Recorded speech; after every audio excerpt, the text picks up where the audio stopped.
Professor Walker, the University of Cape, not just the University of Cape Town, South Africa, and Africa, the lecture has been broadcast, is being broadcast across the continent.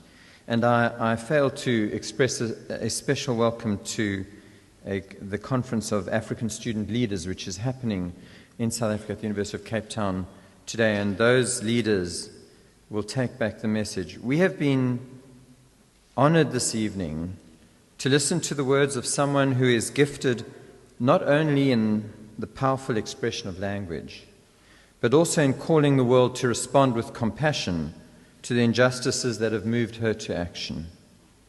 Alice Walker's activism has taken her around the world, as you have heard, connected her with global leaders. She has visited Rwanda, Eastern Congo, Gaza, become a vocal witness to the human suffering in those places and around the world.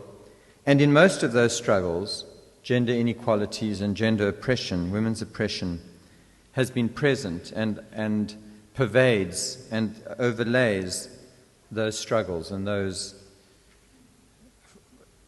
sites of resistance. We have a sense also through her lecture of how this global fight for freedoms and the global fight for the future of our environment is driven by activists who nourish each other and have nourished each other over many decades, how they take strength from each other's struggles and how important it is to link up with each other. She has reminded us through her lecture of the power of the word and of the poem and of the artist to get us to see truth, to see abuse, to see potential. And she has certainly demonstrated her fearlessness, as many of you will know, not only in countries outside of the US, but when she's been outraged by the actions of her own government, she has written to her own presidents and spoken out there. And certainly she has spoken truth to power today in South Africa to the present government and president.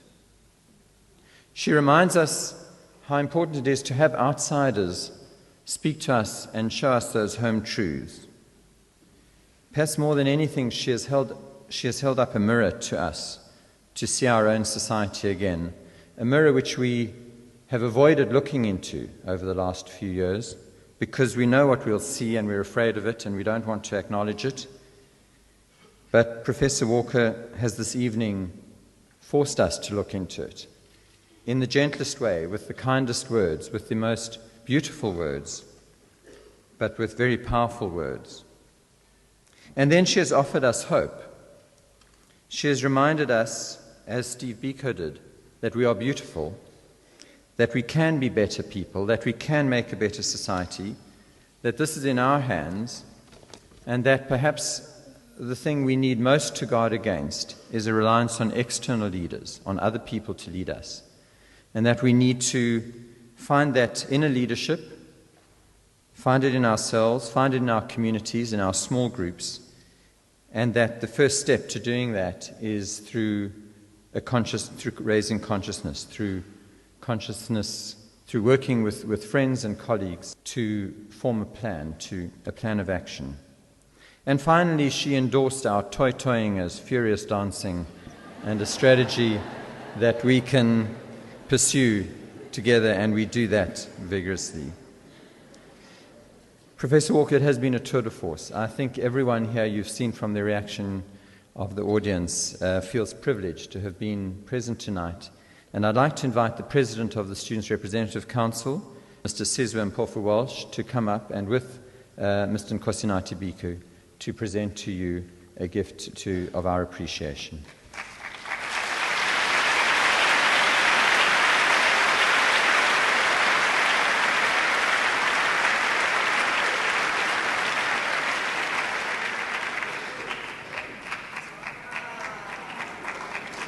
There you go.